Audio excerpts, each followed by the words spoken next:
que eu queria trazer a questão de São Paulo, Rio de Janeiro, esses grandes colégios eleitorais importantes, né? A gente tem a Quest agora divulgada, mostrando inclusive Lula e Bolsonaro bem próximos ali, em São Paulo principalmente, né? A gente tem 37, 36, Bolsonaro 37, Lula 36, isso a Quest em São Paulo, e Haddad 33, Tarcísio 20, Rodrigo 15 também, então também tem uma aproximaçãozinha aí. Significados disso em São Paulo, né? E Rio de Janeiro, eu sei que também você tem uma avaliação.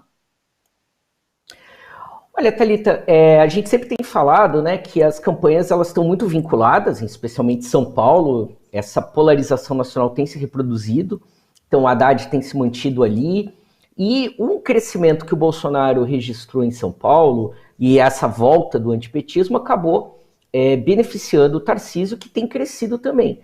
Agora, a campanha do PSDB ainda acredita que o Rodrigo possa crescer, também embalado pelo antipetismo, e aí como uma terceira via, né, nem PT nem Bolsonaro, e poderia chegar ao segundo turno. A previsão deles é que isso aconteceria na reta final, ali nas últimas semanas, né? O que pesa contra o Rodrigo é uma vontade do eleitor paulista muito grande, cerca de 80% que tem dito que quer renovação, alternância de poder e que estaria disposto a votar num candidato que não seja do PSDB depois aí de quase 3 décadas, né? Então, São Paulo, ainda que muito vinculado nacionalmente, também tem as suas especificidades. No Rio, a gente tem visto um crescimento do atual governador Castro e um descolamento. Ele e o Freixo estavam muito no empate técnico e agora o Castro sai da margem de erro, ganha um fôlego e há uma possibilidade que isso se deva tanto ao uso da máquina quanto uma intensificação da campanha por parte de evangélicos, enfim, ainda que ele seja cristão, mas desse discurso que a gente conhece, né? E da própria conjuntura do Rio de Janeiro, que é complicada.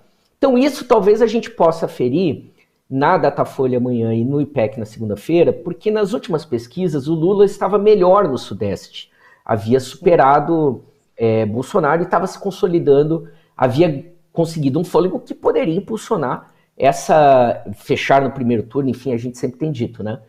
Mulheres e o Sudeste é o que definirá essas eleições. Então isso pode dar um novo fôlego para o Bolsonaro num colégio eleitoral importante, né? Então o Sudeste merece a nossa atenção no próximo período.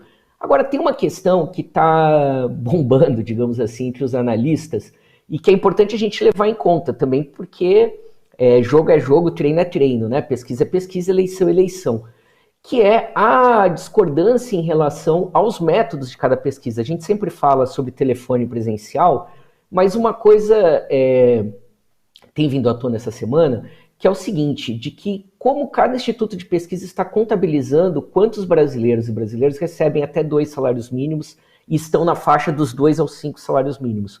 Como a gente não teve censo do IBGE mais a pandemia, os institutos de pesquisa estão partindo das suas próprias intenções. E aí, olha que interessante, o FCB do BTG Pactual é o que considera menor essa faixa, mais pobre, onde o Lula tem mais votos. Enquanto Datafolha e Poder Data consideram um volume maior de brasileiros entre 2 salários mínimos e 5. Portanto, teriam, nessas pesquisas, tem uma tendência ao Lula ir melhor. Então, problema é mau caratismo, etc. Não, o problema é metodológico. Faltam dados para que esses institutos possam se balizar, né? E, de certa forma, os dois mais importantes, assim, pela tradição histórica, pela seriedade, é o Datafolha e o IPEC. Né? Então, por isso que a gente tem que ficar atento nessa sexta e na próxima segunda, são as mais próximas, digamos assim, mas também se nós vamos ter nas próximas semanas os efeitos disso que a gente falava, do 7 de setembro, dessa mudança na campanha, das duas campanhas presidenciais e como que elas afetam nos estados, né?